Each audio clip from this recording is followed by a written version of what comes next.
Welcome to the Outer Realm with Michelle DeRoche and Amelia Pisano. Airing live on the United Public Radio Network, 105.3 FM in New Orleans.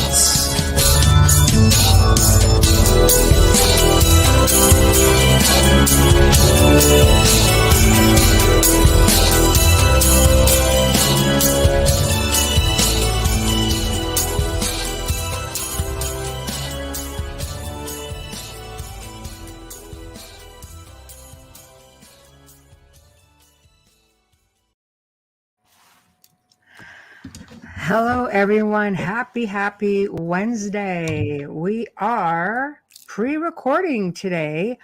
Technically, we're live, but we're doing it very quietly. But we are pre-recording for our amazing show this evening, and it will be broadcasting via international, or should I say, United Public Radio Network, International Public Radio, 105.3 FM from New Orleans. We are fully sponsored by the amazing folks over at Folgers Coffee. So thank you, Folgers. You make all of this possible. Also, a big thank you to Dr. Snick, aka Justin Snicker, the Sonic Surgeon, for his contribution to the show of our intro and outro. You can find him basically on any platform that has like phenomenal music, which is all the popular Spotify, iTunes, Amazon, etc., etc. So thank you for that. Tonight, you guys are all going to be seeing for the first time, and we for the first time in a few minutes, Charles Christian. And he's going to be sharing with us all his weird tales of the UK. It's just so close coming up to, the whole St. Patrick's Day thing, because of course Ireland is part of the UK. So I think it's just perfect timing. Anyway, tonight you're going to be able to catch it on all of our 8 platforms, which is going to be all the usual Facebook pages, Outer Realm, Canada's Most Haunted, United Public Radio, Joe Montaldo, UFO Undercover, News on the Flip Side. And it's going to be on International Public Radio, YouTube, and of course, UFO Paranormal. So please head over and catch us there. Amelia and I are going to be live in chat tonight. I know it's always so much fun. So we're going to interact with all of you guys there. But while you're over at UFO Paranormal on YouTube, please don't just subscribe, become a member. There's a lot of really good content going on that is not available to the public. We try to do something really special for members only. So please, consider doing that. But now we're gonna get on with the show. Yeah, So gotta adjust the camera. I'm trying to pull it without making anything obvious, and uh-oh. Sorry guys, I'm not sort used of to like that too. functioning. I'm not used to functioning during the day, so forgive me. Much better. Yeah, yes, we're not used to seeing our sets during the day. Sets. This is my office, but same. And I'm trying to turn it because I don't want the glare of the window in our. So you've got my holy side on this side. Because the lighting is just, we have it set up to go at night, but it is really difficult for our guests on the other side of the pond. So understandably so. I'm going to be honest. I've declined shows at midnight. So I can't imagine doing a show at 2 a.m. to 4 a.m. That would just be insanity. Even though I'm awake. 12 a.m. to 4 a.m. I've done that. And I've turned that down. So the next one I'm on, she airs at midnight, but we're pre-recording as well because she's being very kind to me. Right. And I'm really happy about that. I don't mind doing it. It's just, Yeah. It's always nice when you can have some flexibility. So this is what basically we're doing we have quite a few guests coming up from the other side of the world, and pre-recording is always, the best option for them. But you guys get Amelia and I in chat, and we always end up having a lot of fun. And I'll still be posting up your comments and stuff because it's still going to be live again. And obviously it records all over again. Yes. So it's going to be all with your comments, and we're going to have a lot of fun. We always have a lot of fun. But up here. I love, he's just having a struggle today. I love the tales that come out of, the United Kingdom. I find, when it comes to like hauntings or any weird things, I think a lot of it They're the best. They were the first for so much. Like, you remember Yes. some of the real popular, without naming, some of the more popular paranormal shows started off in England, and it, it gave the world a taste of, whoa, this is a thing. This is great. Not like we all didn't know it, but they were the first really, to go public with it and such. And I thought, this is right on. I like it. And having visited myself and having experiences there, I thought, I'm cool. Definitely going, and I'm going to take up, I'm going to make sure that, and I hope you're coming with me, that we do meet Hamilton and Carl in person, even though I've been sending them different website links to entice them over this way, because it would be so much easier, because I have no intentions of flying anywhere for a while. Right. But yeah, so that's not something we can talk about on this show. But especially on the other side of the world right now, it's a little bit chaotic. I don't really want to be in the air. I don't want to be anywhere in the air near that part of the world. And it's definitely that. It's not the C word. There's, we're in the middle of a war. It's definitely that, like, I was supposed to take a trip to Africa years ago, and then they had that whole I'm just going to say political thing because I don't want to say anything and then YouTube pulls it off because I said it wrong. Right. And I didn't make it. And I have no intentions of rescheduling that trip because of the fear that it instilled in me then. Because I think about, what if you get stuck there, so that's a big one. That is a big one. Yeah. For me, it's, I love to travel, and I've a lot of places I still want to travel to, but I also believe in timing, and I just don't think the timing is right. I'll leave that right there. And maybe one day, sooner rather than later it will be. But right now I'm content to stay in my own little world.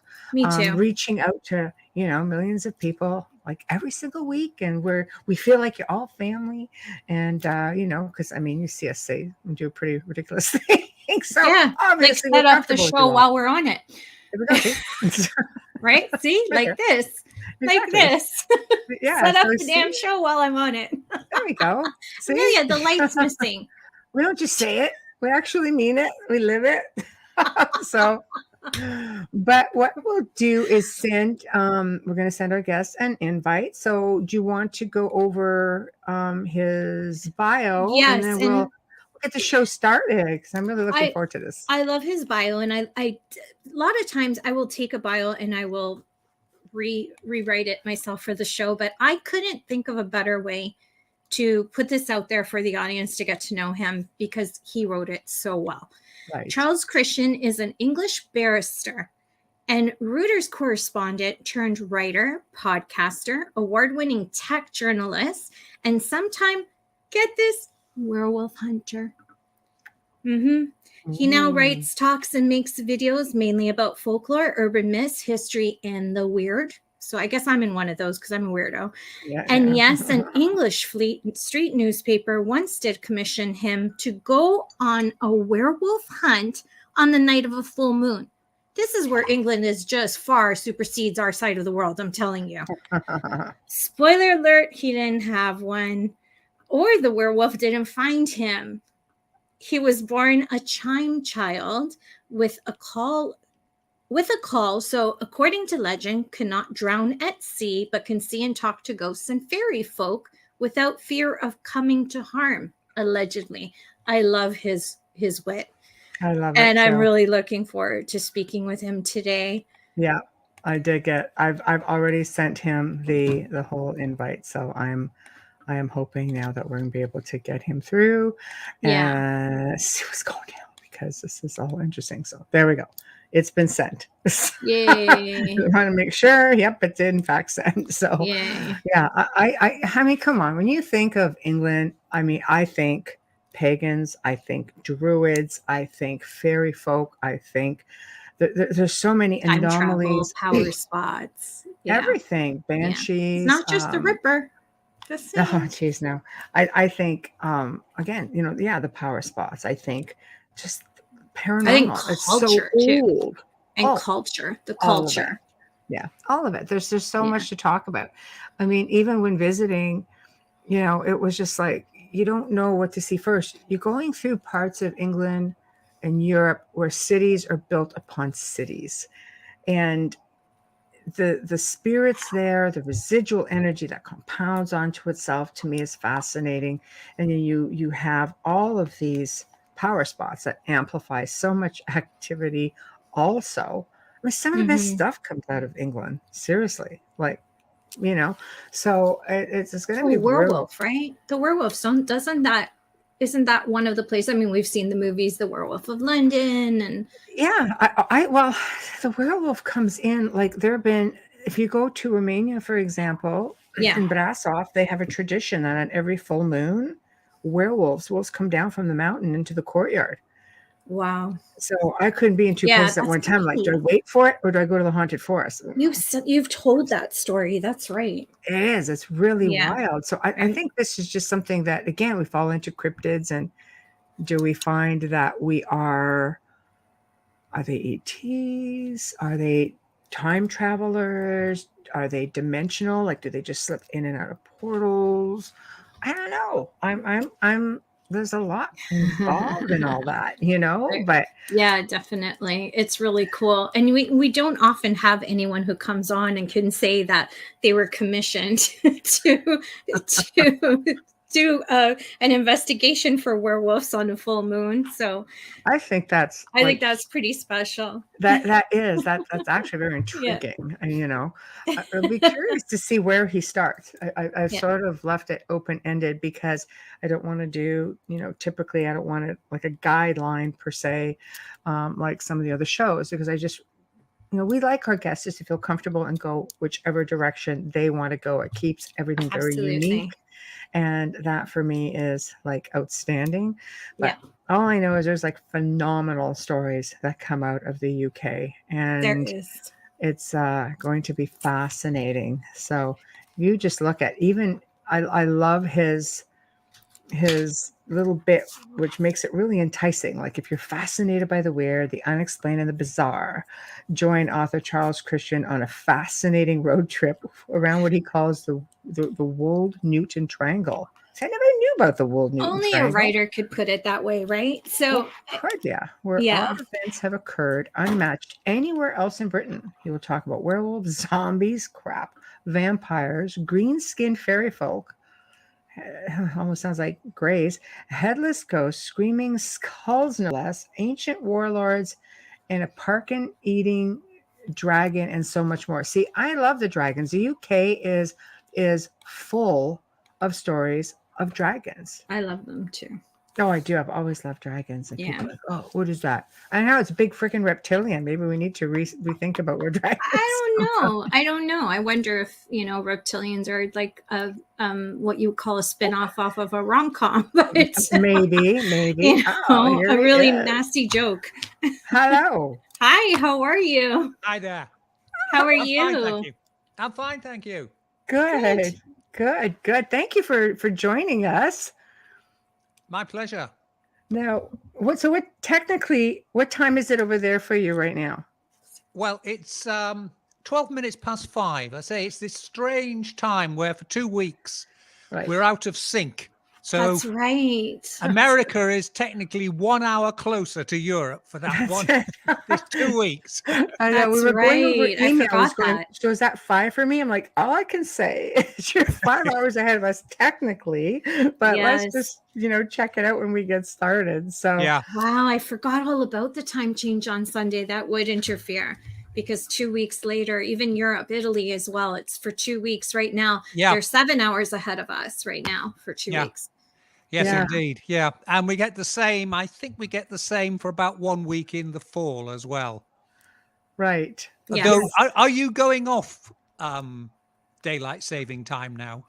I believe so. Well, we've just switched over last weekend. So a few days ago.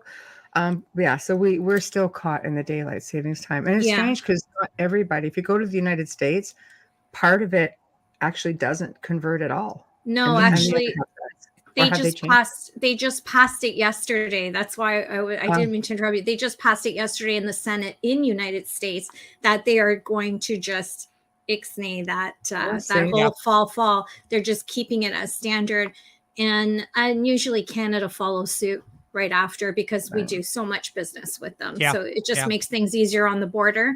But yeah, we'll probably do the same thing. Right now we have this crisis called a war going on that we're assisting in. So it's been really hard for our parliament to sit down and talk about that. And, you know, this little V thing that's going around the world for the last 2 years as well. So I don't know. I guess they have more people in Senate in the States that they can concentrate on something like that. But Canadians don't have that kind of time. Our parliament is small. Apparently. No. One specifically doesn't want to address One any specifically of it. doesn't have time for anything unless it's a camera. But we won't mention him or his pink shorts.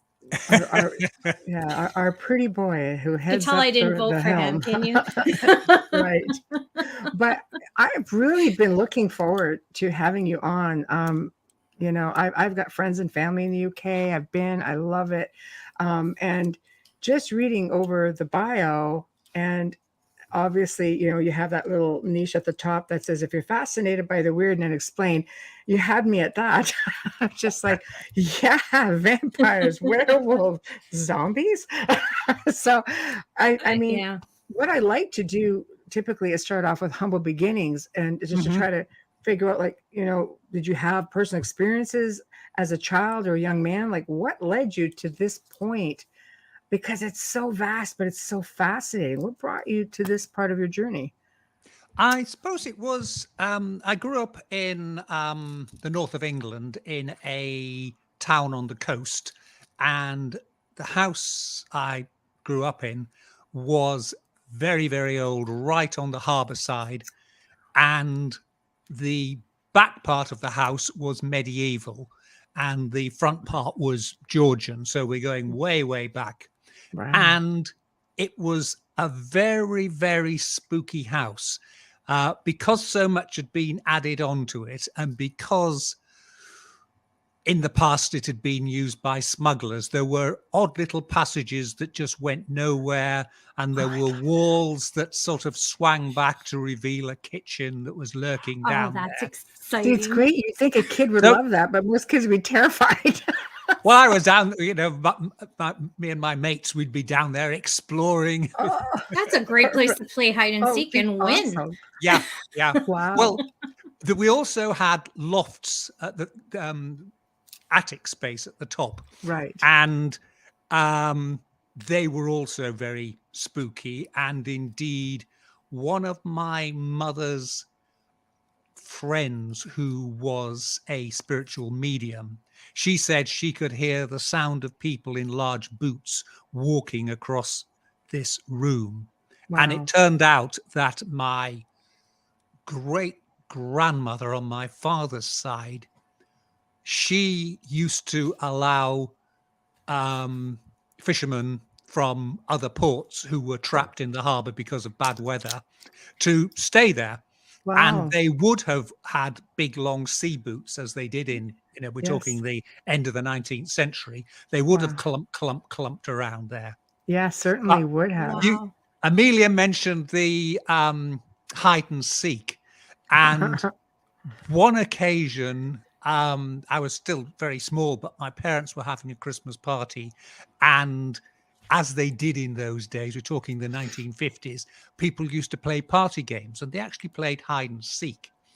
And somebody went up into the loft and jumped on the bed and thought there was somebody, there was a bed up there, and thought there was somebody hiding under the sheet, and said, "Got you."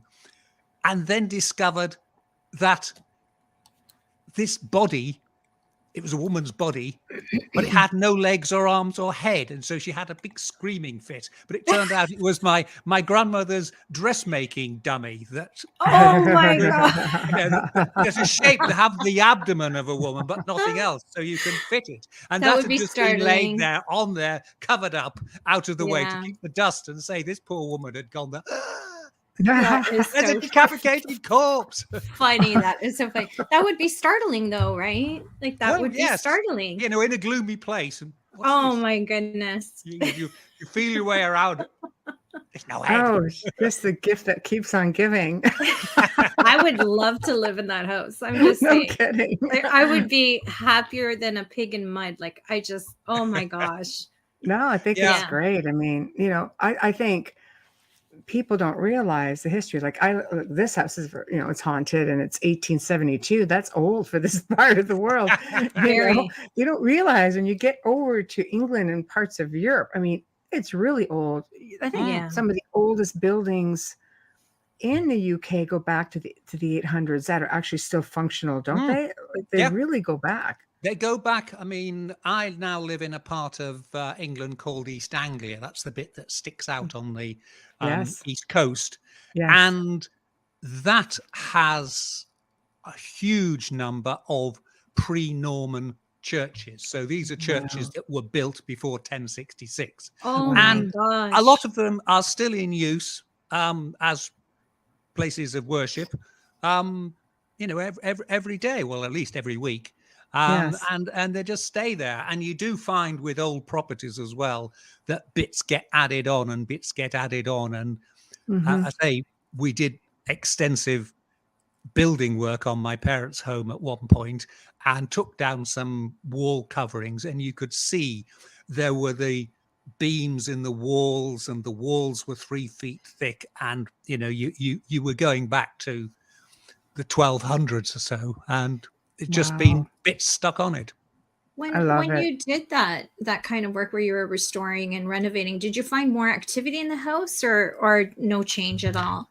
No, it had been changed around a lot, and the parts of it had been completely demolished and rebuilt. So in the end, there's not a lot of the old left there in it. And I say it was one of those properties that was let and then sublet, and different bits were leased out and changed, and it became a commercial property. My parents had a shop. The property surrounding us, that had been part of the same house, was a cafe and restaurant. So it was all changed and modernized, and really, I think, wiped away the traces of what had been there, which does happen. I mean, if you sort of take that view that ghosts and the like are almost a form of like a video image, I think it's sometimes called the stone tape theory, that, just residual left over, residual in the brickwork and so on. And if you change it too much, you destroy it, and it's gone. It goes a bit like you treat an old-fashioned videotape badly. Eventually, there's nothing there, just interference. That's true. That's true. And it really does take away from the theory. People make assumptions that just because it's very old, that it's automatically haunted. I think there's more imprints, leftover energy than anything else. Not everything has a ghost, even though it looks like it may. Yeah. Well, I think it's fair that if we take the view that the ghost is some form of psychic imprint, the ghost must have had a reason for doing that psychic imprint, which is why where there's been murders, things of that nature, because there's nothing more traumatic than being murdered. Absolutely. And things of that nature would do it. And if there were deaths in the house, that would do it. But of course, in modern times, most people now don't die in their own homes. They die in a hospital or a hospice. Those things have gone, which is probably why the houses that are being built today may never have ghosts, because there's never been events in there of that nature. Yeah. And it must wear out after time. I mean, as somebody else once pointed out, how come we don't see ghosts of cavemen or people from tens of thousands of years ago? Maybe they were, but they faded away with time. Yeah, that's a great point. I would agree with that. I also believe that we leave our own imprints. Like, let's say if you get into an argument with your significant other or a friend in one room, you just like, put out that high powered energy, and you walk out and you come back a couple of hours later, that energy still sort of sits there. It takes a while to dissipate, and then you kind of wonder why you're feeling a little bit of angst and feeling a little foul. Maybe just I find myself just sort of cleansing it out. Really helps, or replacing it with better vibrations or better energy. So playing some music or something like that. I think over time, is it possible that with everybody, because especially building that old, it's changed hands, it's done so many things, there's been a blend of so many different types of energy. Do you think that would contribute to dissipating it, or do you think it's more that it's played itself out so many times that it's phased out? I think in terms of big traumatic events, they probably do play out over time. But again, I think, yes, the point you're making is very good, that there are so much, if you like, minor vibrations taking place. Yes. Again, I suppose, bit like the old-fashioned roll film cameras, where you got double exposure if you didn't wind it on. And if you keep taking the same picture over and over again of different things, just the same thing, in the end, it's just going to be a blur. And that's probably what it is. There's just, it buries it out there. But it's fascinating when you think about it. Like, it's a great analogy. Being logical about it. A lot of people aren't always logical about it, but I think you just try to get past the excitement of, did I just catch something, whether it's logical or not. But the excitement and the experience, I believe. Absolutely. Some people wait their whole lives for it, never have it. So, and then others have it constantly. Yeah, exactly. Well, exactly. You do wonder, because I know some people like that, and nothing ever normal happens. It's always something else. And you think, what is the statistical chance that you just see endless ghosts after strange occurrences? Is it perhaps your imagination? No, not if it's people you that have passed on. It's really hard to people you don't recognize in someone else's loved one, and you're able to describe them. It's pretty hard to say imagination when you've never met them, but it becomes intrusive for some of us. I was gonna say, I think it's different when you're pulling forward loved ones, because you're very gifted to be able to do that, than finding an energy maybe that's trapped here. But in answer to your question, I think the odds are a lot better out your neck of the woods than over here. For example. I mean, what I was meaning was, the people who always their mindset is it must be something spooky. They're not spiritual mediums who are doing it. They're just people, and you think,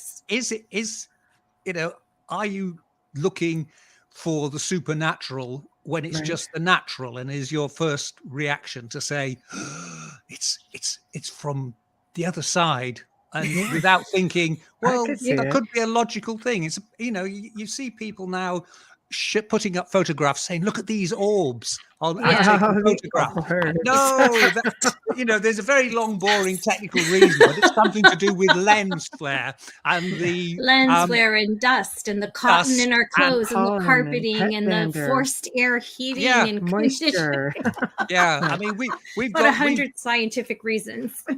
We've got a small Chihuahua dog here, very thickly coated, and when the light catches, it doesn't matter where it is, you just see these hairs floating past it. Floating all over top of the dog. With no good taking a photograph in this house, you'd see. When that became all these things zooming past.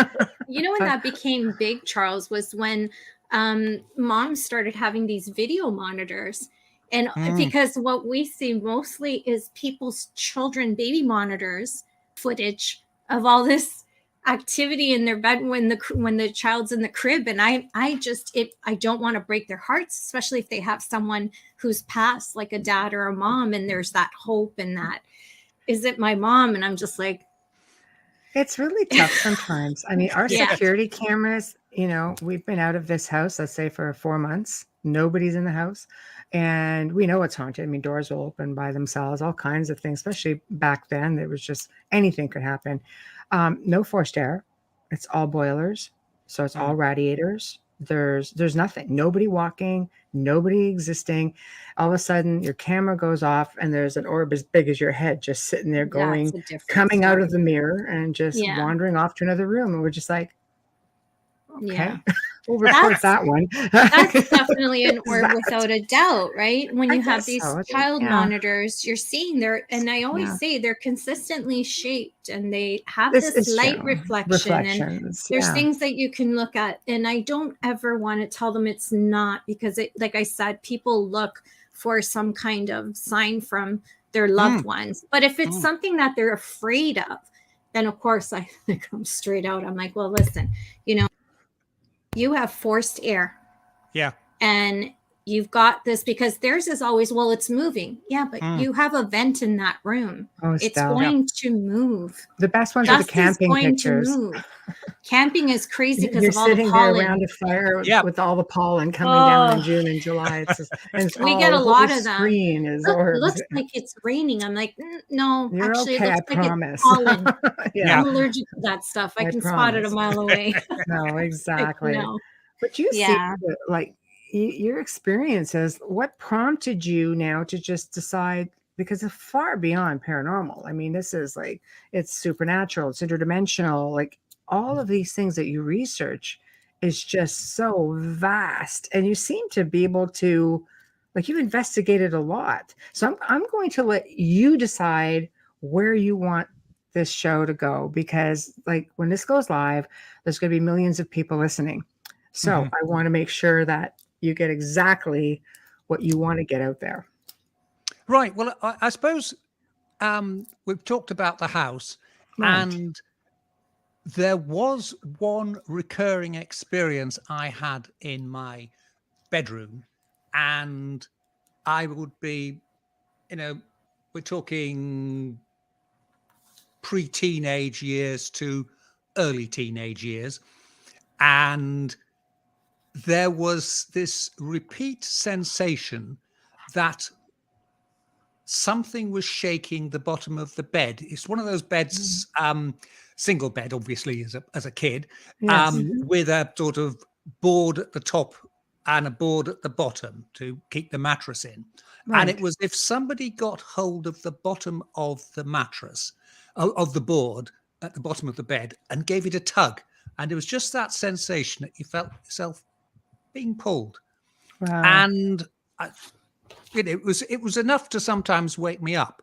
And I remember asking my parents about it, and my father was always very practical, said it would be the wind hitting the side of the house, which I could accept because the house did jut out from the property line from the other properties. So, wind coming along, and say we were down by the sea front, so you exposed and hitting the side of the house, and you would get that.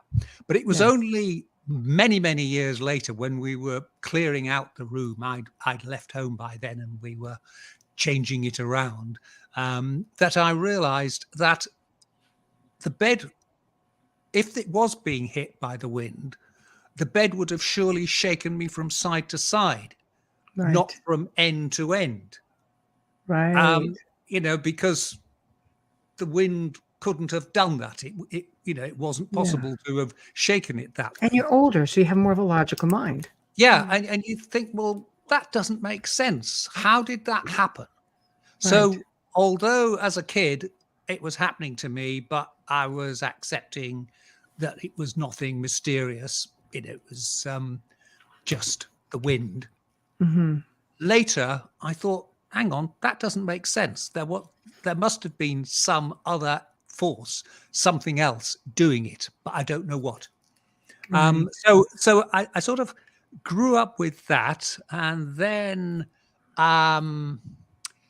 teenage years, we were very much into ghosts and ghoulies and spooky things, and we'd go off on our bikes and later in our old cars and go to haunted places to see if anything was happening. And so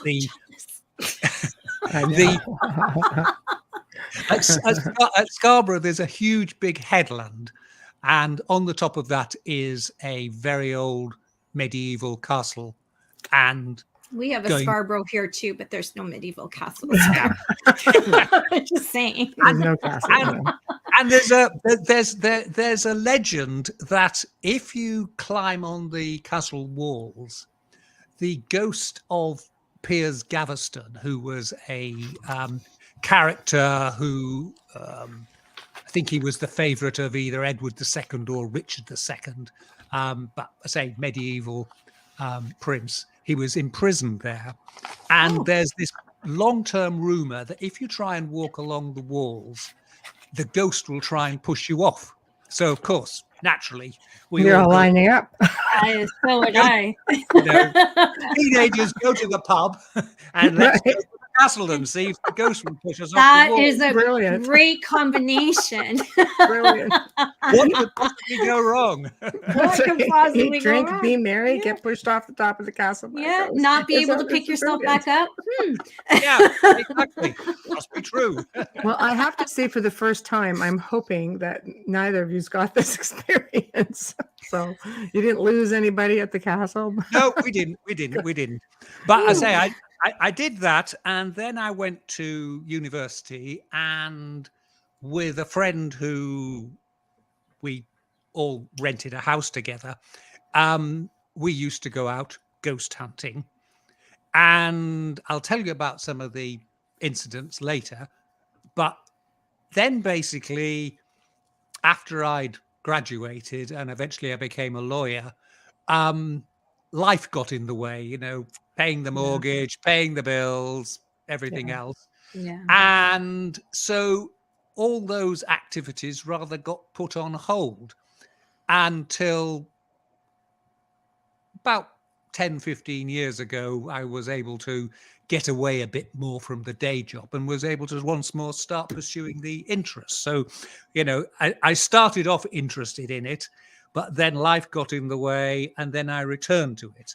Not least because, of course, back when I was a student, you really couldn't make a living doing anything to do with the supernatural. It was way before all the current, most haunted type TV shows had even been thought of. It was way before podcast, video, anything of that nature. Right. And, you could do it as a hobby, but, it sort of rather faded out as an interest. So I say I had this big interest at the beginning, then it rather faded with life, and now it's come back, and I can, devote myself to it, or devote myself to that and various other projects. But that. Right. So I say I went to university called Leeds, in the north of England. It's very well known here. Yeah. It's very well known here, Leeds. Oh, right. Yeah. Yeah. And we used to go out on ghost hunting, and I think we can safely say we checked out everywhere where there were no ghosts and confirmed that there wasn't a ghost. long hours sitting around graveyards with flask of coffee and nothing. And the other guy with a camera with a lens on it, hoping to catch something, and we saw nothing. But, were you looking though? Were you really looking? Yeah, we were. Okay. We went to all these places, and we even did. There's a thing called the St. Mark's Eve ritual. St. Mark's Eve, not ritual.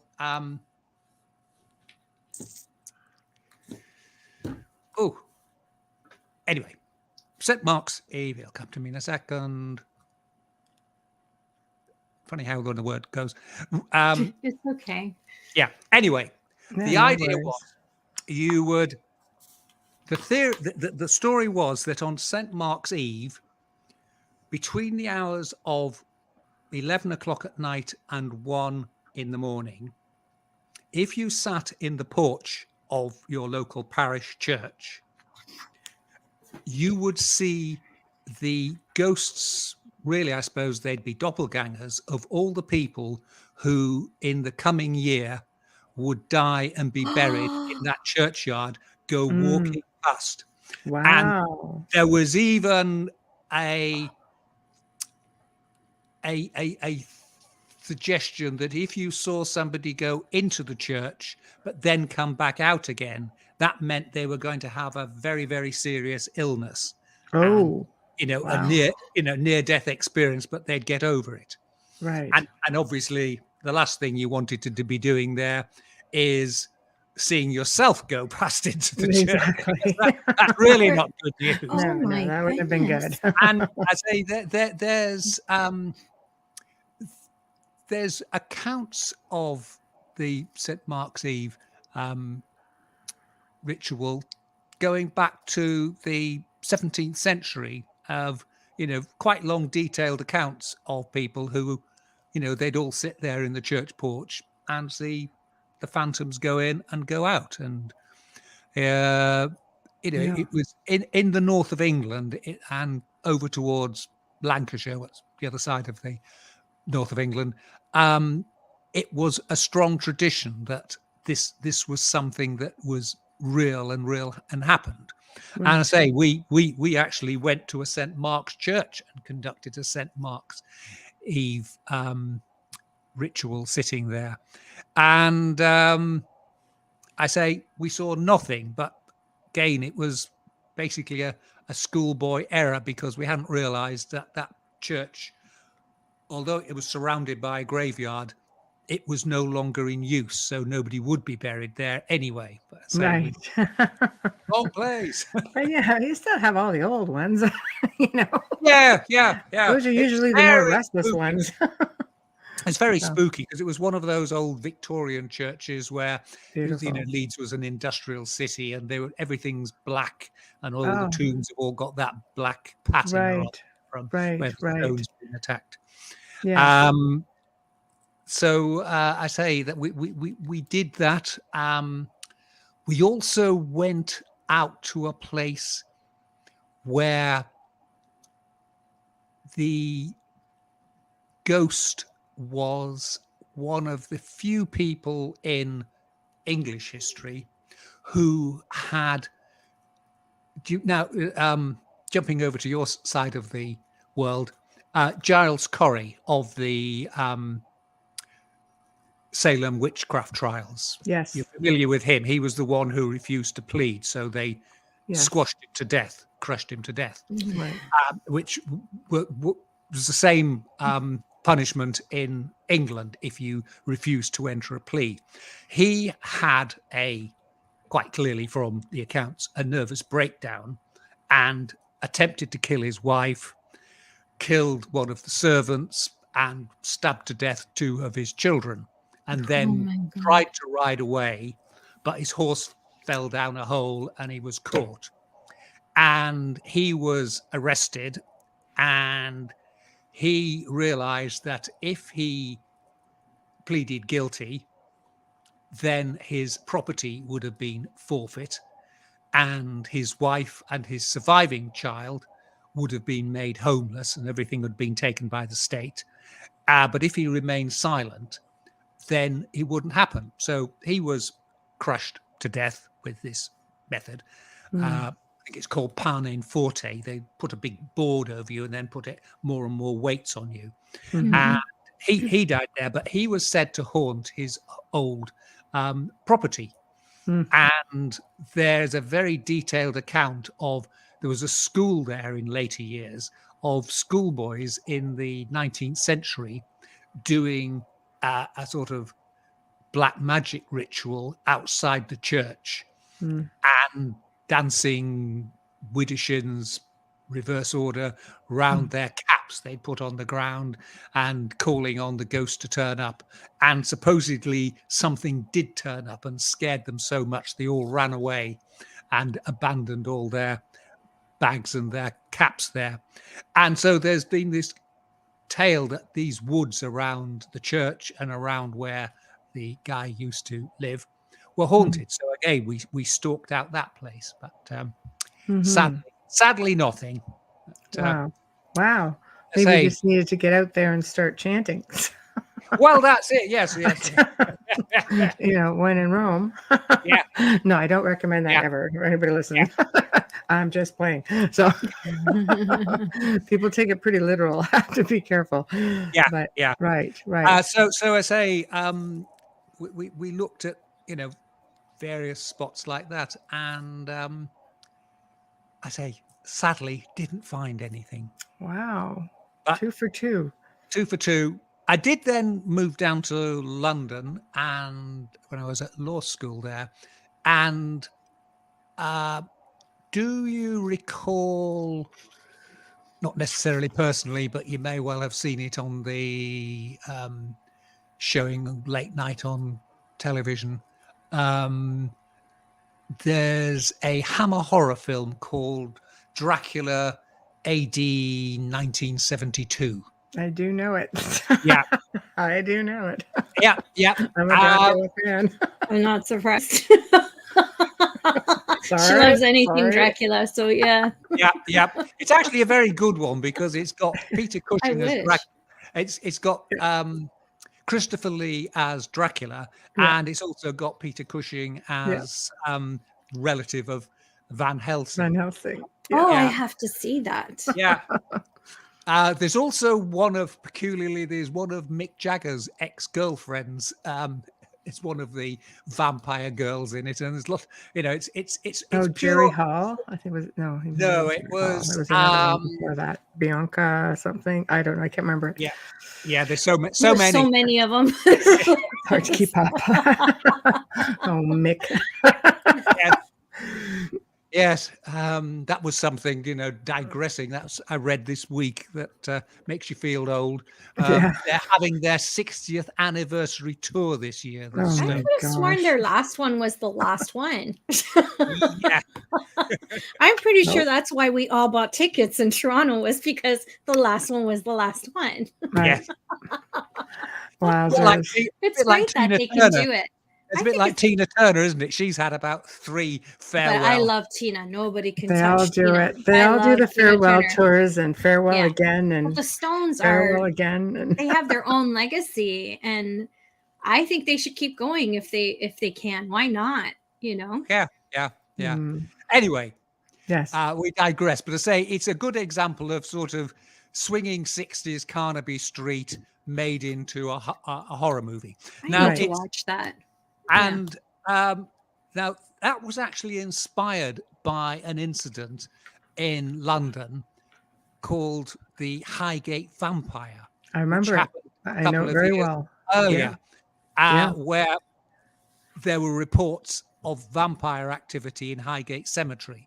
Yeah. And Highgate Cemetery is in 2 parts. There's a modern looking part that's well kept, the bit that's got Karl Marx buried in there, and then there's the other side of it, which is very spooky, and certainly in the 1970s was completely overgrown, and they've got long catacombs, and it is just dripping in spooky atmosphere. Right.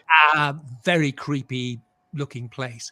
And this was where this vampire was supposedly seen, and it became sort of a 15 minutes of fame overnight sensation with on one particular, I think it was May Eve, there was a mass invasion of people into the cemetery at night to look for the vampire.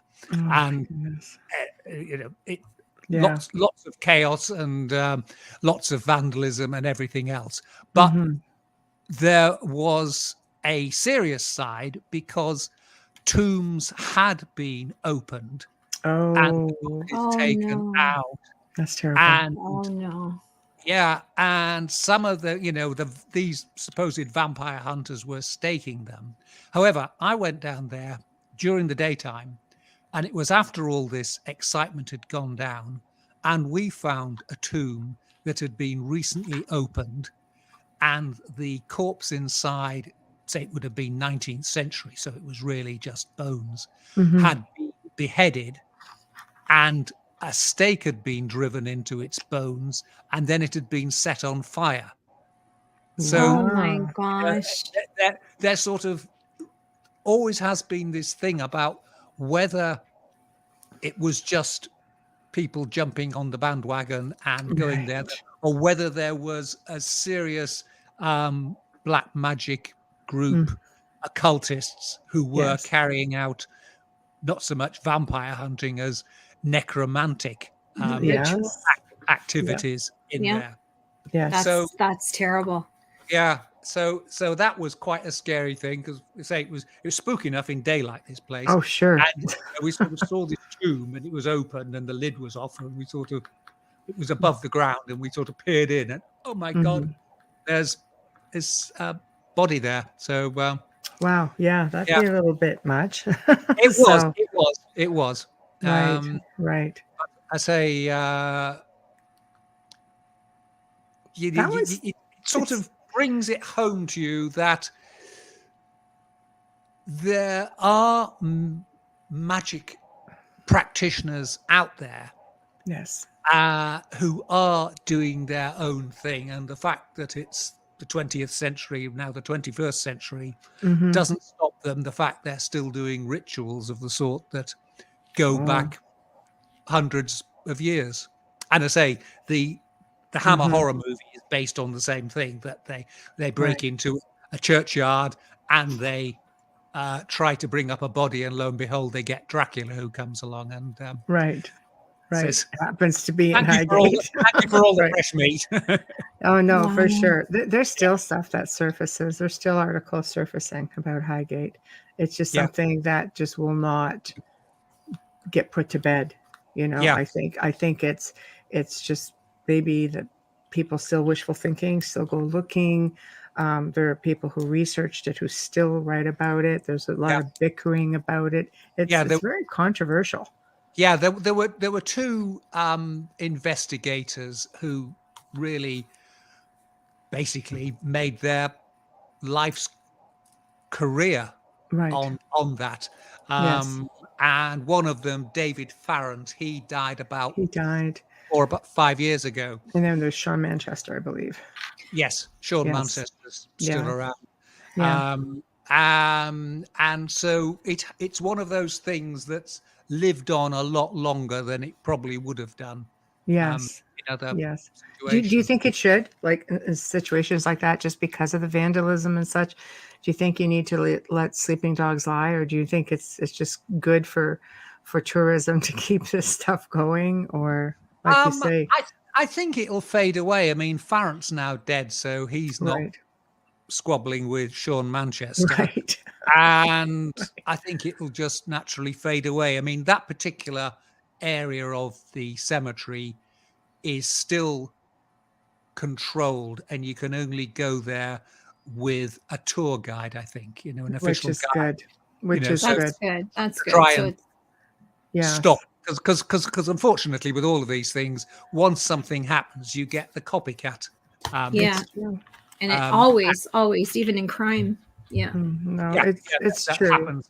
And there's been other sort of desecrations of churches and things, and there may well have been originally some occultists involved, but they're obviously then scared away when the publicity starts. But then everybody else starts to jump in on it and start, I agree. I think it goes on all over UK, Europe. I mean, you're getting into occult roots or magic.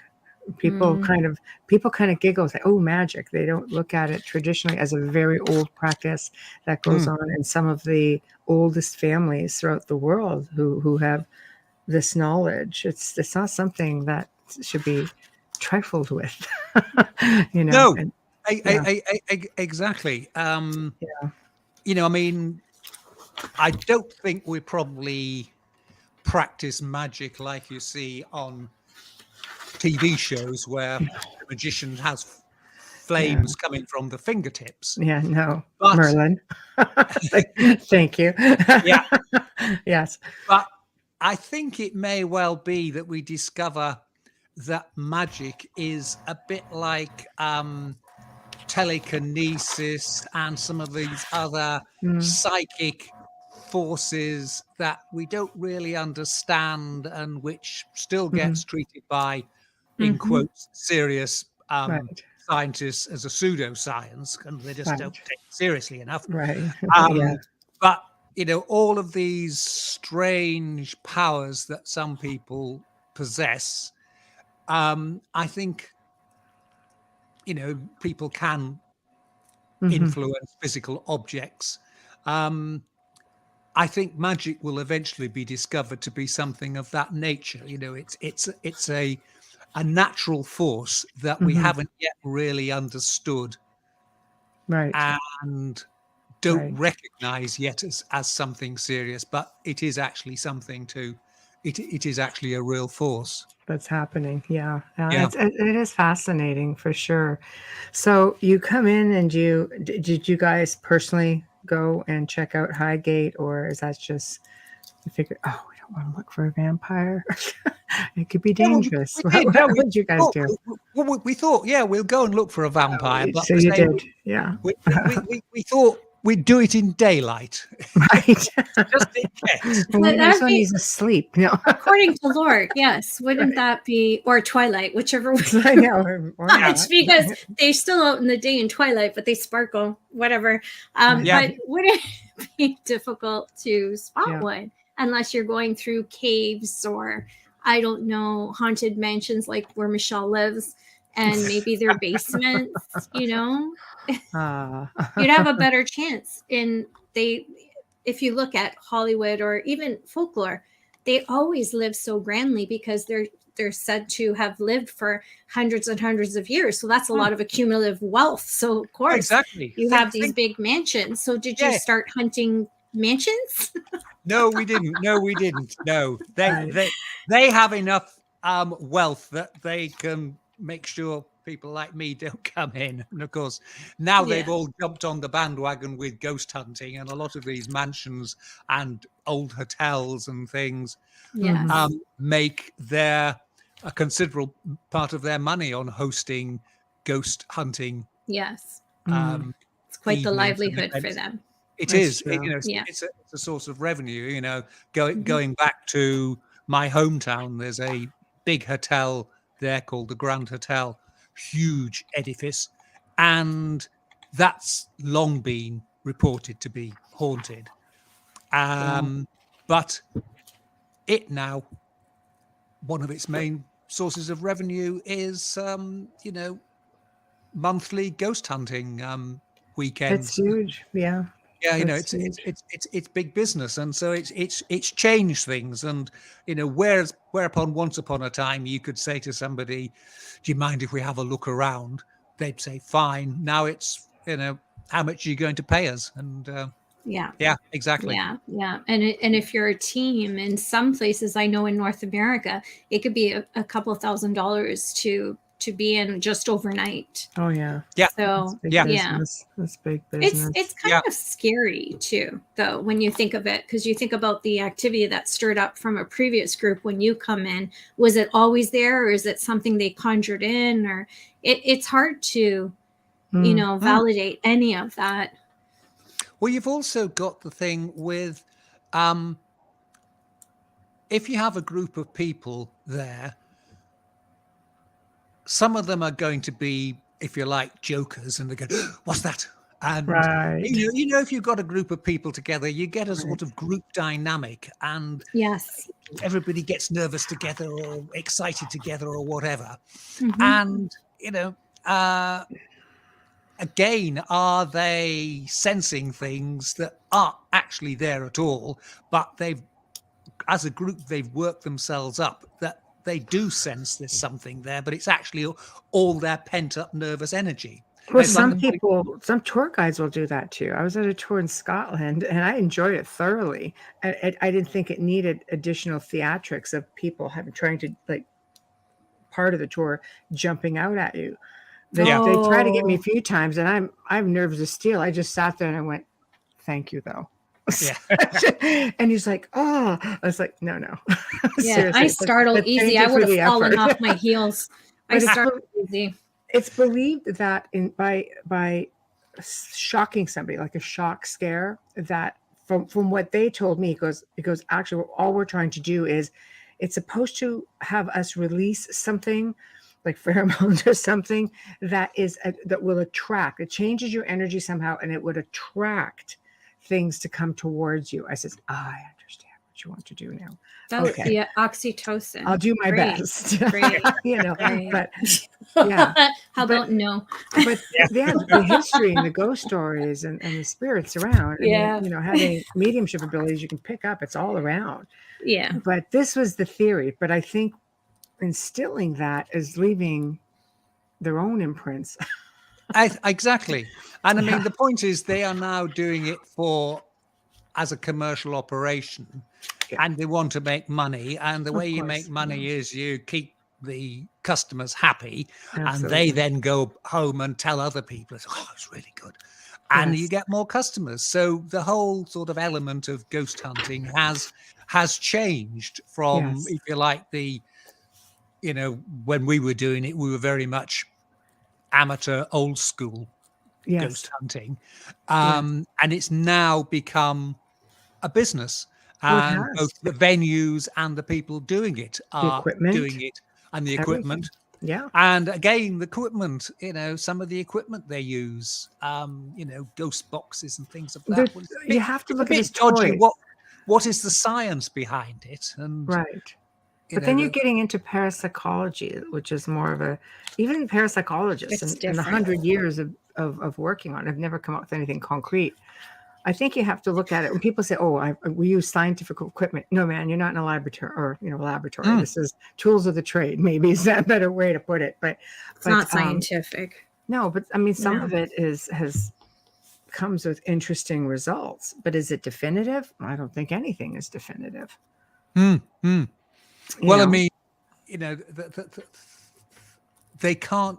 Most of them, the results can't be replicated.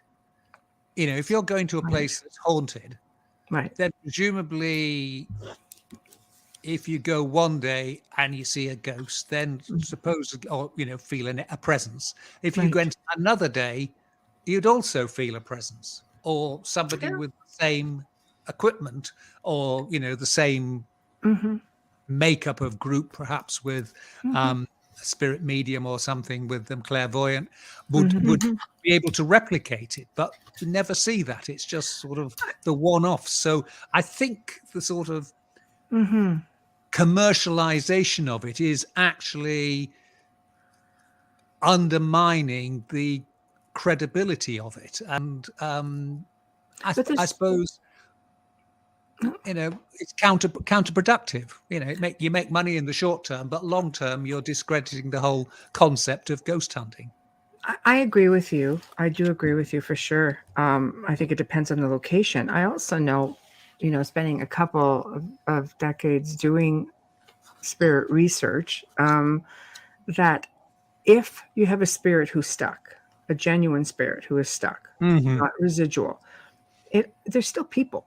Like emotionally with their hang-ups and their baggage. If they don't trust you, if you're just a stranger in that space, they're not gonna interact with you at all. Places like here, it's almost like clockwork because the spirits have always been here. They're not stuck though either.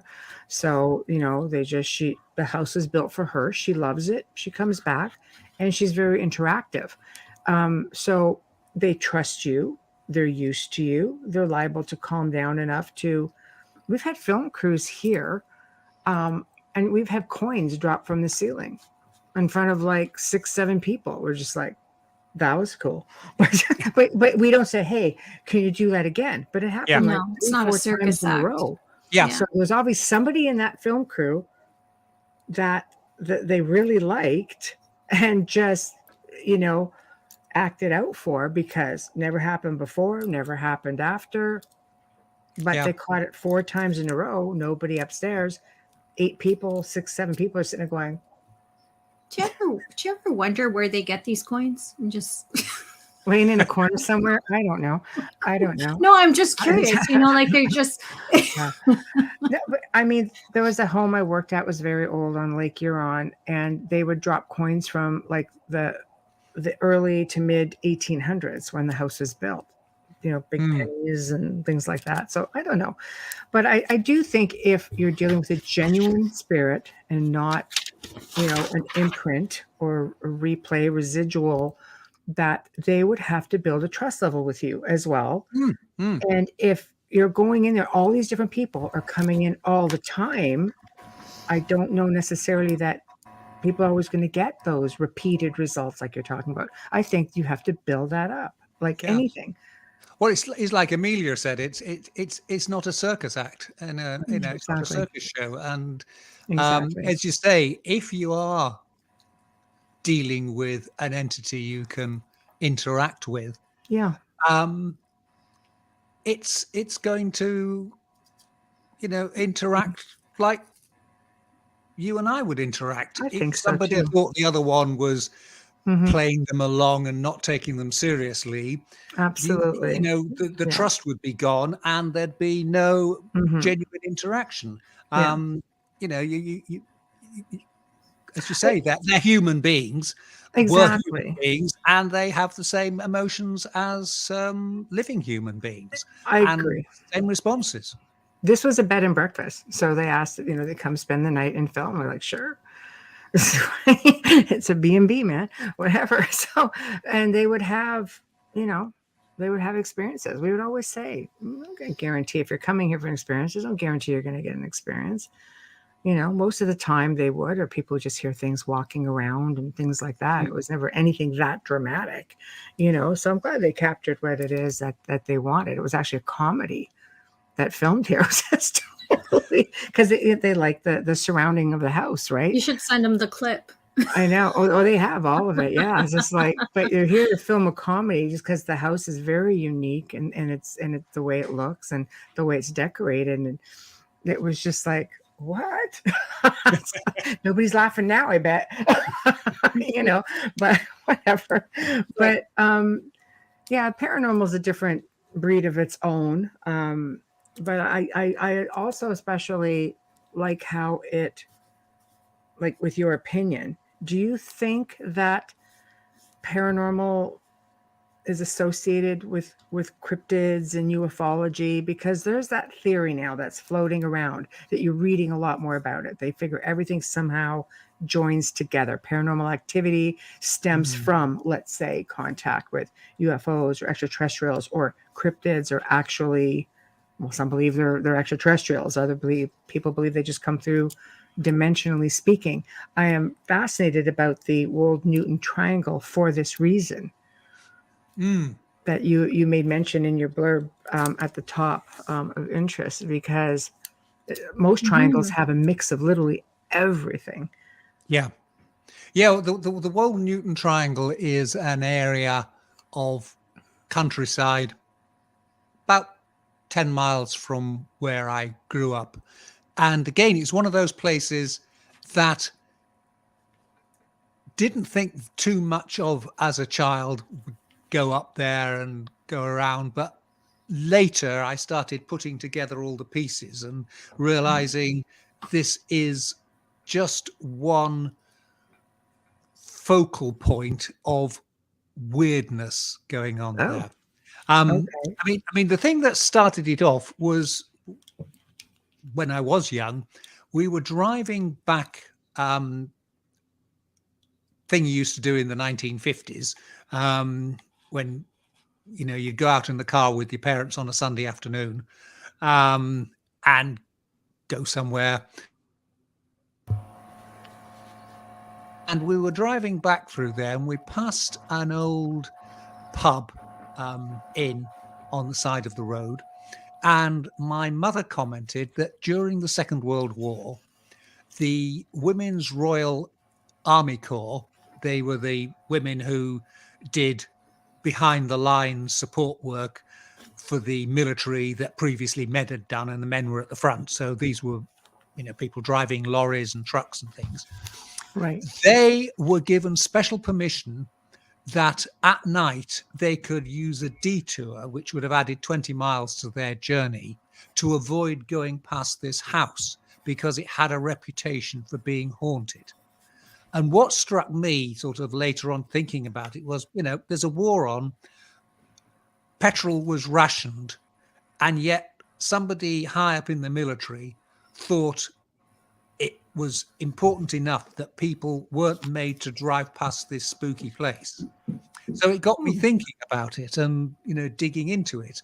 And this particular property still standing, but it's always had bad luck. Whoever owns it can't make a run of a business. It's been pubs, it's been cafes, it's been mini hotels. Whoever has it, they last 2 or 3 years, and then they give up and sell it, and somebody else gets it. So it's a sort of real bad luck house. And then, you think, well, that was intriguing. And then I started looking at other stories and other elements and realized that we did actually have this triangle bordered on one side by a road and on the other two sides by the sea with a large headland. And despite the fact this is a rural area, and probably there are less people living there now than there were 100 years ago, because obviously farming is a lot less labor intensive than it used to be in those days. Mm-hmm. There is such a mass of folklore, ghost stories, weird occurrences happening there that you think this place really needs to be better known.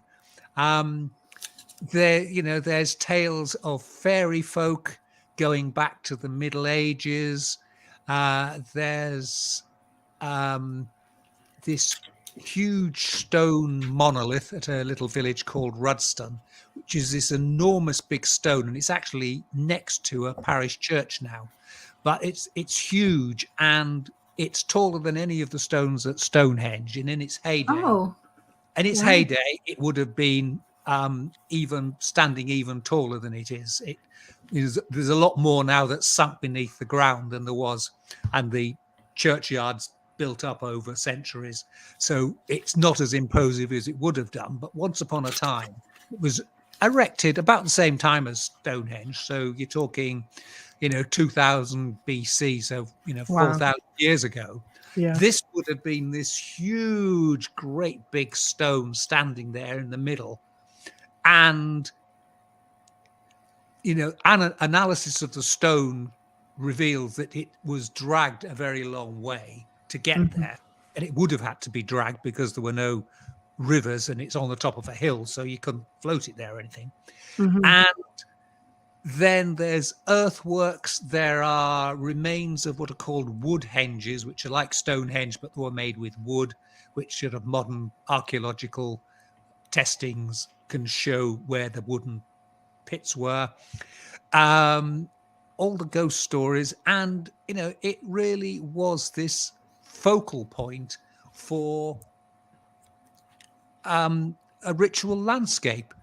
There were hundreds upon hundreds of burial mounds there, tumuli, barrows. A lot of them have been destroyed by farming because, again, these were going back 3,000 years. So there's a lot of time for them to go. Some of them still remain, or the stumps of them still remain. And they were massive, and they were burials of high-profile people because, the grave goods found in them and so on. Wow. So this area that was a relatively unpopulated area, people were wanting to be buried around there. So there was this magical feeling going way, way back there. And at one end of the triangle, there's a area called Star Car, which used to be marshland. And archaeologists have found remains of a lake village and woodworkings going back 10,000 years. And they found masks of they're called deer frontlets, and basically it's the skull of a deer, and the horns are slightly sawn down, and a couple of eyes are bored in the front of the skull, and they're worn as a mask so you can see through them. And it's obviously some kind of shamanism or Druidism, maybe. Before the Druids, long time before the Oh, Druids. wow. That's long time fascinating. before that. But possibly people wanting to get into the spirit of the animals they were going to hunt, because deer was, source of meat, source of sinew for sewing things together, source of fur for making clothes and so on. Possibly that. But a huge pile of them have been found. So again, there was, shamanistic magic taking place here 10,000 years ago. And it sort of just continues. And I say, you just keep digging out, and then you find something else, and then you find something else. And, there's recently been an archaeological dig, and they found a Bronze Age. So that's about 2,000 years ago, before the Romans came over, chariot burial. Wow. And they've discovered that when it was originally built, from the positioning and the bones and of the horses, it would have looked as if these horses, dead horses, were rising out of the ground. The top half of them were rising out of the ground. Wow. So there's all of this stuff going on there. And I just found it fascinating. And I say, in later times, there have been a lot of reports of UFO activity around this area. Right. And it's just, I say a triangle of weirdness, a sort of ritual landscape. And there's just so many elements of it. And I say that what intrigues me is the fact it just went so far back in time, 10,000 years, and all the way through history. And, there's ghosts now of the Victorian era sort of being reported and so on. And it just is a weird area. And at one point in the 18th century, what was then the largest meteorite ever to land in England crashed down to Earth at Wold Newton, which is at the center of all this triangle. And, of all the places, it comes down there. 2 or 3 miles, well, less than that, to the east, it would have landed in the sea and not been seen. But instead, it came crashing down and was recovered. And you can still see it in the Science Museum, I think it is, or the Geology Museum in London. It's still there. This thing. So stuff coming down from the heavens, all these tales, say fairy folk. There's also been a recent excavation. There's a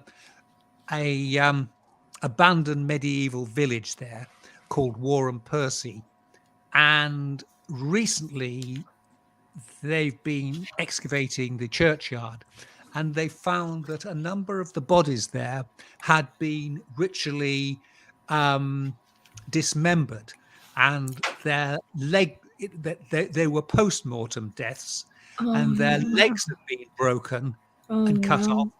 Their heads had been cut off and placed between their legs. And it's thought this was the people of the Middle Ages fearing revenants, which was the big thing that would walk, move the head. And of course, you're talking medieval mindsets here. The way you stop the dead walking is you chop off their legs so they can't walk. If you chop off their head and put it in the wrong place, they're just staring down at the ground and they can't see anything. They can't see. You bury them face downwards is another way of doing it, so that they can't go backward. And that they'd found these things here, and I say that it's just intriguing, because it then ties back to all these medieval tales of revenants, which were, I suppose, the equivalent of a sort of a cross between a zombie and a vampire. Right. But it was not a spirit type ghost. It was a physical ghost that would come out of the grave and be animated.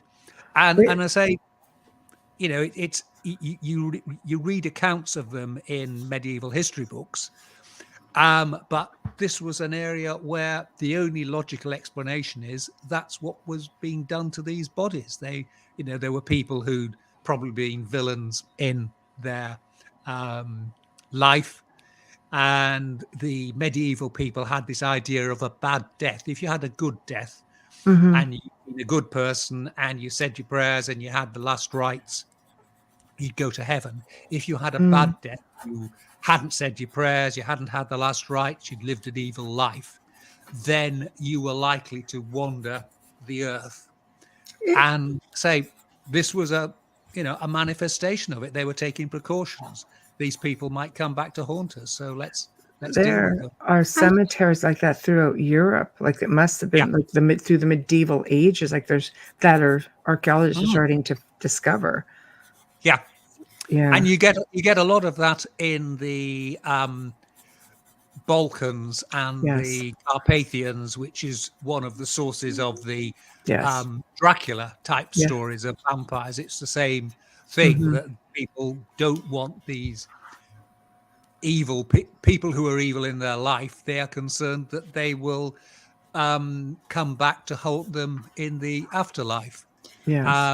So taking precautions, and you read of them. I mean, not far from here, they during the time of Matthew Hopkins, the Witchfinder General, in the 17th century, they found 2 skeletons of women that had been hanged, and subsequently large iron rivets had been nailed through their legs. And again, it was thought that they weren't in a normal churchyard, they were just sort of dumped in a bit of a field somewhere.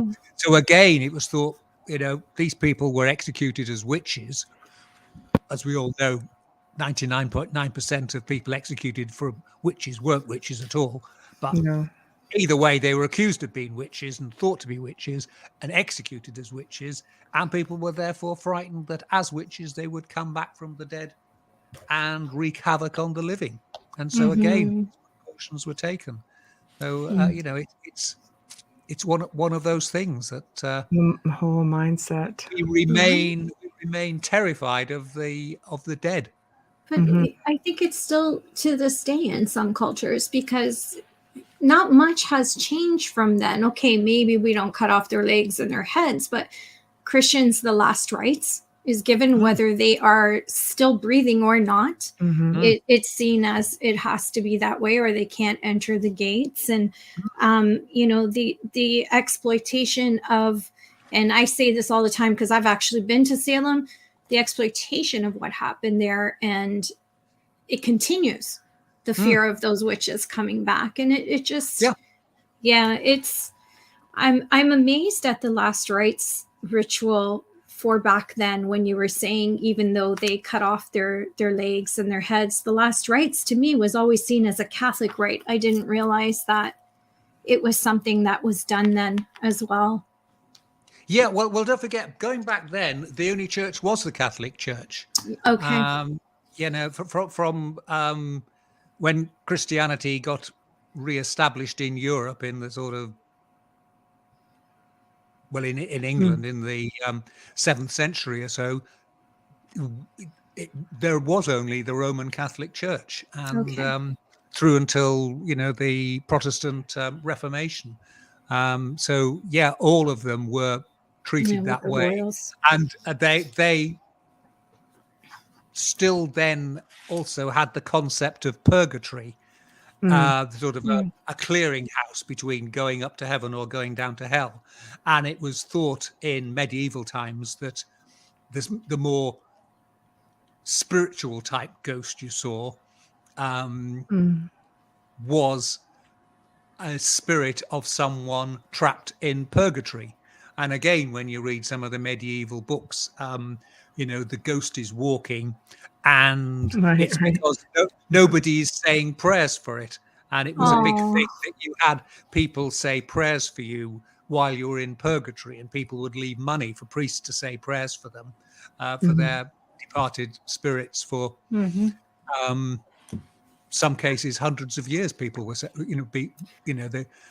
the money was going to the church to say these, and it was a big fear that if people didn't say prayers for you, you'd be trapped in purgatory forever in this limbo.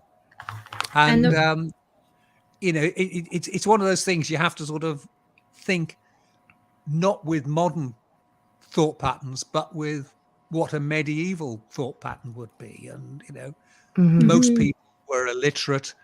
In most villages, probably the only person who could read and write would be the priest, and they had a very black and white view of the world, what was in the Bible. Authoritarian. And if it's in the Bible, then it's good. If the information or the knowledge has come from somewhere else, then it's potentially bad.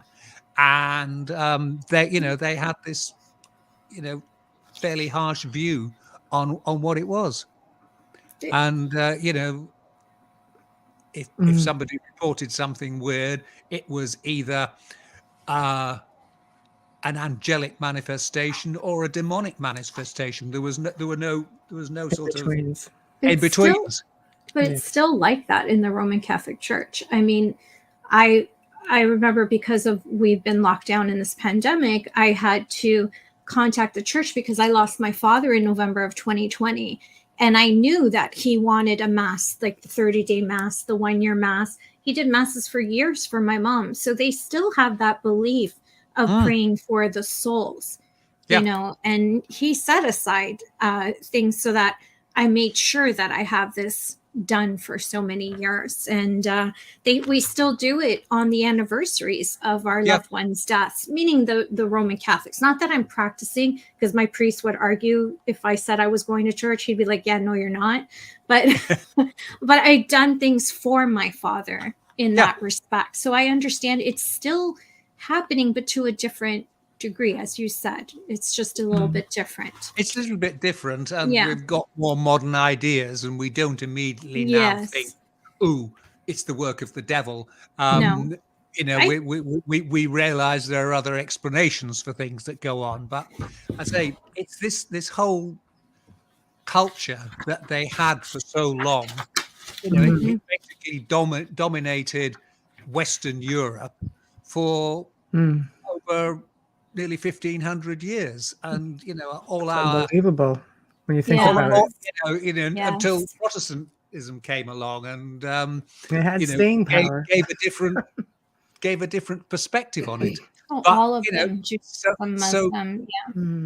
these views are very ingrained, and you still see people today talking about it. And if you remember the satanic ritual abuse panic of the 1880s, sorry, 1980s, the 1980s, huge thing. It was big in the UK as well, in certain parts of the country. And the things people were saying and talking about, it was like the things that the witch hunters 500 years previously were talking about, and nothing had changed, and it was still the work of the devil, and anything to do with witchcraft, they were devil worshippers, and they were sacrificing children, and it was all sorts of stuff, which, like when you read some of the witch trial reports, it's all stuff which, if you stop and think, and you think, well, that's physically impossible, that couldn't go on, it's just nonsense, but everybody's excited. Oh, it's happening.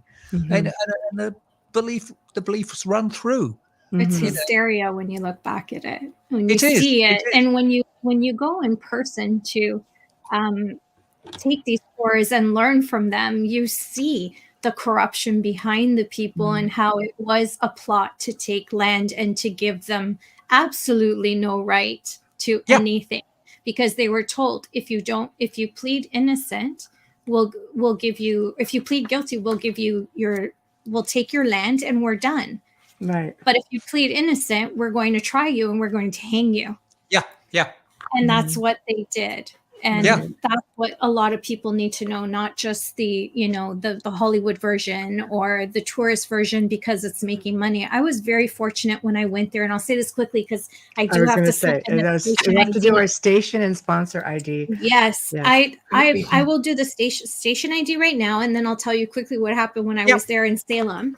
You are listening to The Outer Realm with Michelle DeRoche and myself, Amelia Pisano. Tonight's fantastic guest is Charles Christian, all the way over from the UK. And we are talking weird tales of the UK and what a great night it is. We're going to have to bring him back several times. Yes, we are. And he is scheduled. So please stay tuned to the end. We are airing pre-recorded right now, but we are live in 105.3 FM radio in the beautiful city of New Orleans, streaming on YouTube's UFO Paranormal International Public Radio, UFO Gods and Extraterrestrials Radio, as well as all of our Facebook pages, including the Outer Realm page, of course, in Canada's most haunted home of Michelle DeRoche. A huge thanks to award-winning composer Dr. Snick, the sonic surgeon, also known as Justin Snicker, for our fabulous intro and outro. You can purchase his music on Amazon, Bandcamp, and you can find Justin on social media platforms such as Facebook and Instagram. And a huge, massive thank you, and I am drinking it in my glass because I brought it up from upstairs, the Folgers coffee. You have been with us from day one, and we would not be here without you. Thank you for sponsoring our show. Who has British origins, just saying, the Folgers family. They're from England. They are from originally from England. Yeah. I will be Googling them once we've finished. Yes, right? Absolutely. Like shockingly, even though you're a tea drinking country. Yes. Yeah, and you don't really carry Folgers. We've had British guests go. I'm like, hey, they're British. They're from England. They immigrated to the US. Yes. Right. Okay, yes. Amelia, you were saying quickly. Yes, when I went to Salem and I went to the memorial, because people often are confused about the memorial. They think it's because it's a bury ground, bury point cemetery. They think that's where the witches were hung, the innocent were hung, and they weren't. Who is buried in that cemetery are the people who actually convicted them. They are buried. And the memorial, shockingly, is attached to it and just divided by an iron fence. The iron fence to keep the bad and the evil spirits out, believe it or not. So these stones are placed with their names engraved on them, and you can bring flowers and you can pay your respects to them. And in the threshold, when they did this memorial, they couldn't have done it better than what they did. They did the threshold, and in the threshold are stamped in the last words that were said from each and every victim of that trial, saying, God, forgive me, I am innocent. Please, God, help me. That's what was stamped in the threshold. And when you walk over that threshold and that beautiful memorial, you have shivers, whether you are gifted or not. You have shivers. I went in with a friend. She doesn't have the abilities I have, and you just feel it. So, and then 2 men were hung because one was seen as a witch, and the other man took the place of his pregnant wife, because they wouldn't hang a pregnant woman. If she's a witch, she's a witch, right? This is where we have to start to think, what the hell, instead of, oh, they wouldn't hang a pregnant woman. No, they wouldn't hang a pregnant woman. Why? Because she really wasn't a witch. But they had to kill someone because they had to make her look guilty. Yeah. But why didn't anybody stop? If she was a witch, would you not hang her pregnant or not? Because you'd be afraid of the evil spawn coming through? Okay. That's what I'm saying. Like, for me, I know that a lot of people love the place. I find it exploited because I got to speak. I had the opportunity to speak with someone who used to give tours. He just happened to be there paying his respects, as he always does. And he told me the stories of the way people who live there generally do not like what's going on, because they don't like the exploitation, because their people are not, we're not giving respect to them. And we don't know where they're buried. We know the mound where they are. We know the hill where they are, but they were in a mass grave and no headstones. You can visit that place, but they make it virtually impossible to get to. You have to climb over a fence and go up a hill. Just saying. which I did. But anyways, yeah. So Yeah, it's a little bit difficult for me to swallow on this side of the spiritual conversation, like on this side of my work, the field. It's hard for me to go into a place like that and see it as a tour. I don't know. I can't. I go in there as I mourn them. Yeah. You know. Yeah. Yes, I mean you know it's macabre exploitation. I mean, it's a bit like over here in Europe. You get people who go on a tour around the German death camps and like Auschwitz. Yeah. And you know, I'm fully aware of the horrors of it, but I wouldn't that be the last place I would consider going as a sort of tourist thing. And you know, I see posts on Facebook from people saying, you know, we had a slap up lunch somewhere over here, then we went and saw Auschwitz, and then we went out for a wonderful dinner. And you think, no, this is sort of macabre. You know, it's like people who slow down and gawp when there's a road accident. Yes. And they take photos of the gas chambers, and I don't understand it either. I think if I had been there, if I ever went, which I'm not, but if I had gone, my intention would be to pay respects and leave flowers and offerings outside, not go in. And as a medium, I would be trying to assist any spirits that needed to be ascended. I would not go in there as a voyeur or as for me, that is, it's horrible. It's horrible. Yeah. So, I don't see it, you know. Yeah, it was a huge, appalling tragedy. Yeah. But it shouldn't be then, and it should be remembered. But it shouldn't be treated as a tourist not opportunity. A tour. You know, that's like saying, here, let's go through all the graves rather than bury our loved ones. Let's just walk through the graves. You know, it's for me, it's the same kind of thing. There's a lot of tragedy, but I do understand the curiosity of the paranormal field looking for it. I do understand that, but there has to be a balance, I think. Yeah. You know, you have to have integrity. You have to have respect. There's a lot in there, not just searching for EVPs. Somebody's family was burned there. Where? Auschwitz, like somebody's family were tragically killed in those gas chambers. A lot of them were set on fire. They were tossed like nothing into pits. There's a certain amount of respect that needs to be given. There's a lot of history that needs to be remembered so it's not repeated. I totally agree with that. And I believe that there needs to be a story that's being told, but not necessarily in the gas chamber. There's other places for that. There's museums. Exactly. Yeah. You know. Exactly. You don't have to poke around it, as you say, like a voyeur. No. It's disrespectful.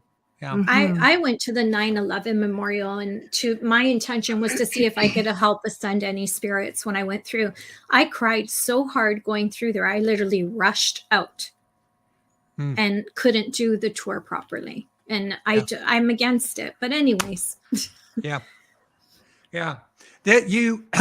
One of the points you were talking about earlier was the paranormal and the fact it seems to overlap now with cryptids and also UFOs and things like that. And I mean, it's an interesting idea, isn't it? That perhaps, you know, they are connected. I mean, one of the things that I've noticed in my researches is that until the 1950s or so, when UFOs first came along, people were, certainly in England, were still reporting seeing fairies. And there's this long tradition of it. And there's a theory now that perhaps what people in the past saw as fairies, we're now seeing as little green men and grey aliens, and not least because some of the descriptions of fairy folk overlap with some of the descriptions of aliens. And you just wonder whether, UFOs have always been with us, but they've been, again, misinterpreted. They've been seen as fairy folk. And I tell you, it's an intriguing thing that there may well be a link between all of these elements. I think if you're looking at different species of extraterrestrials, such as reptilians, for example, is that what people who are experiencing demonic or alleged demonic activity, are they one and the same? Because the characteristics are very similar, right down to having sleep paralysis, which are reported at both, even though there's a scientific explanation. It just seems to be something that is reported at in both scenarios.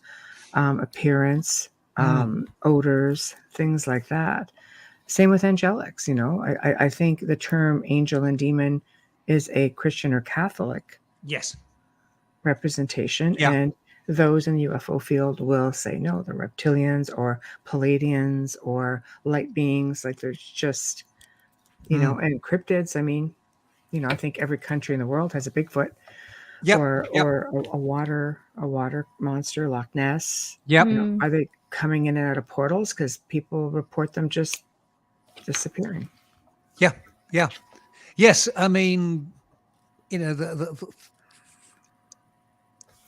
I say it's very intriguing on that, and particularly with the portals, and are ghosts, in fact, dimensional bleed through, as our beings. producer Joel's favorite dimensional word. bleed through. Yes. I wonder. Well, the best example I heard of it was, it's like you're living in a big apartment block, and you're on your floor, and you can hear things above you, and you can hear things in the apartment below, but you never actually see those people.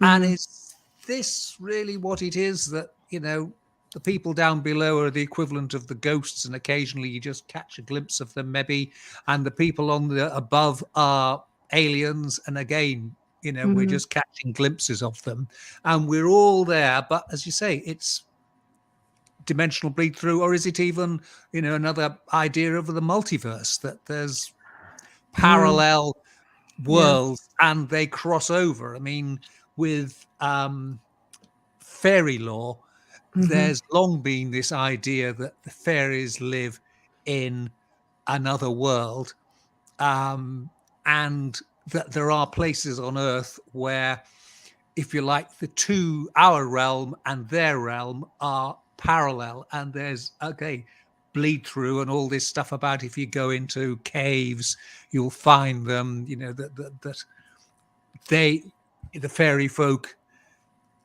exist in the real world, but it's just buried beneath our world, so it's a fascinating thing. And it all comes down to, you need an open mind on it to explore all the emerging theories. I mean, we were talking about Bigfoot, and everybody's got a Bigfoot. We have one in this part of the world called the Woodwoes, or Wild Man, and Woodwoes. I love that. And you see a lot of carvings in churches of Woodwoses, and they're a big hairy man, usually carrying a club, and they're often fighting dragons or something. I love that. Yeah, they are medieval creatures. They spread then, but where did they come from? And what I find intriguing is that cultures that had no contact with each other have similar legends. So the Yeti from the Himalayas, that was unknown in the West until 100 years ago. Bigfoot, ditto, presumably existed before the colonization of the European colonization of America. We've got the Woodwoses here. There's similar things. How come these places that are separated by thousands of miles how come we've all got the same legends?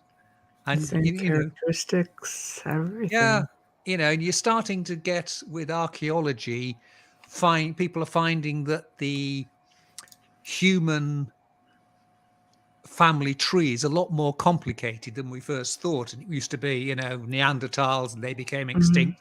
Cro-Magnons, who are us, came along. Now we know there were lots of other species coexisting for a long time. And indeed, us lot Cro-Magnons, Homo sapiens, interbred with the Neanderthals for some time. So, but you've got the Denisovans in Russia. You've got the on the Isle of, was it Flores in Indonesia? The little hobbits, the miniature small people. There's a new excavation going on in China, and they found another hominid that is human-like. So you're suddenly finding it's a lot more complicated, and some of these species lived relatively recently. Certainly, the hobbit in Indonesia are these, the Yeti, Bigfoot, everything else.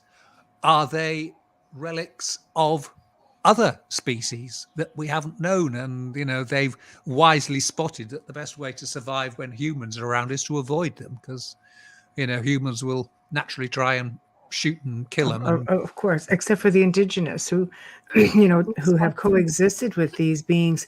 It's all throughout their oral history. So why is it that it's just the modern, the modern people who feel they have to hunt these things down and search for them? It's like curiosity, I understand, but we just don't seem to be able to live in harmony with anything. With our indigenous of all over the world, the ancients even, all lived in harmony with these beings.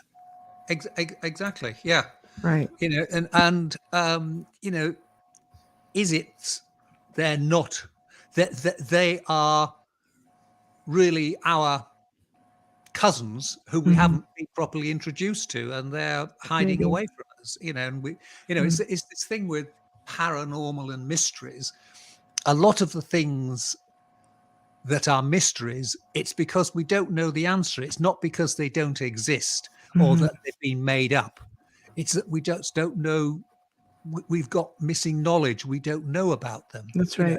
It's like how did they build the pyramids? And you'll get people saying it was the aliens. No, it was built by humans, but we don't know quite, kept from us. Yeah, but we don't know how they did it. But just to say, oh well, it must have been some other magical force. And it's the same with cryptids and the like. They're out there, but we just haven't recognized them and been able to categorize them and put them through the normal scientific process. But that doesn't mean they don't exist. It just means that they haven't been recognized by modern science. I definitely agree. And unfortunately, we're slowly infringing on the top of the hour. And I want to give you the time to tell people how to find you.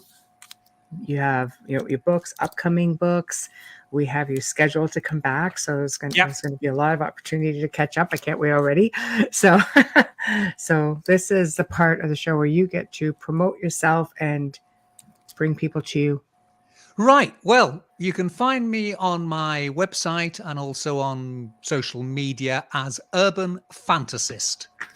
And my latest book, which I will try to hold up so you can see it, is this one here, is. Shuckland. Shuckland, I love it. Which is all about... Beautiful cover. Yeah. Those ruins are about 10 miles from where I'm sitting. Oh my gosh, I'm so jealous. That was a big church tower, and there was once a whole village there, and now there's just those two pillars. Shuckland is available on Amazon, both as print and as an ebook. And my next project, I've just delivered the manuscript to the publisher. So we'll see how it goes. But it is an anthology of witches and sorcerers, but taking it from the historical perspective, right from biblical times through to modern times, and obviously going to a lot of coverage of the Salem trial. Right. Oh, I need to read that. And I've been putting a lot of historical context into it, and the fact that all these witch hunts were mainly, as Melia was saying, property grabs, and people had vested interests, and it's a recurring theme all the way through with witch hunts. You think somebody's got another motive for why they're doing that. So I say that should hopefully be out probably later this year, but I say the manuscript has only gone in last week. I can't. Well, we won't have it for the next show, obviously, but possibly the one after that. For the one after that, another 2 times, which yes, is indeed, like fantastic. Yeah. Well, I really want to thank you so much for joining us. It was such a pleasure. And we don't often get to do this in the afternoon, so we're extremely laid back, which is really nice, because the chat room's not on fire. We have to do that tonight, but yes, the chat room's not on fire, so it really gives us the opportunity, just to make it more like really round table, like we're just hanging out and talking, and not having a whole lot of other questions that we have to tend to. Not that we don't like it, just saying, don't think, we love you all, but this is really nice. So no, it's been great. It's been lovely talking to you both. Thank you so much. Thank you. It will air this evening, 9 p.m. Eastern time. And I will email you after that, and we'll let you know. Indeed. Let me have the links, and I will promote them and plug them as much as I can. You were such a joy, and I learned so much. Thank you so much. Well, thank you. No, it's been a delight talking to you. Thank you. So until the next time, but I will be in touch later on. Yes, indeed. You have an email my morning. Yeah. Okay. Thank you. Shall I click the leave button now? Please. Sure. Absolutely. Have a good evening. Thank you. Bye-bye, Charles. Thank you. Bye now. Bye-bye. Bye. Well, we have come to the end of another fantastic segment. So thank you all. Thank you all. I'm thanking you all for tuning in, because we're going to be in chat with you guys tonight. And it's going to be a whole other party. Yes, it will. So big thank you to Charles Christian. It's just delightful. He has so many different things to talk about. He is coming back on for those who really enjoy the show. We have him coming back on June 22nd, and he is scheduled again for later in the year. So just for those of you who want to catch up with him again, June 22nd is the next date. And honestly, we just touched on a smidge of this man's knowledge and his stories. So look forward to more amazing stuff coming from Charles Christian. Big thank you to Folgers Coffee. Couldn't do it without you as always. A huge thank you, Dr. Snick, aka Justin Snicker. We love and appreciate you as well. Remember to stop by UFO Paranormal Radio, subscribe, but get a membership, guys. You guys are going to have a lot of stuff you're going to miss otherwise. Even stuff from Amelia and I. We've been talking about doing some extra stuff that you're only going to see as a member. If you'd like to communicate with us, please only on the Outer Realm Contact at gmail.com, the Outer Realm Contact at gmail.com. It is too difficult to man all of this personal social media and all the group pages. This is the best way to get us. So please consider that. Tomorrow night, we welcome for the very first time, Dr. Scott Taylor, who is an experiencer of, get this, because I've never heard of it, a shared NDE. So you're not going to want to miss that. A shared NDE. So tonight we will see you in chat. And I thank you in advance for tuning in, since we won't be able to do it via live radio. So we will see you guys in chat room probably around, I would say we'll probably be on time this time. So it should be around 9:10 ballpark. Thank you.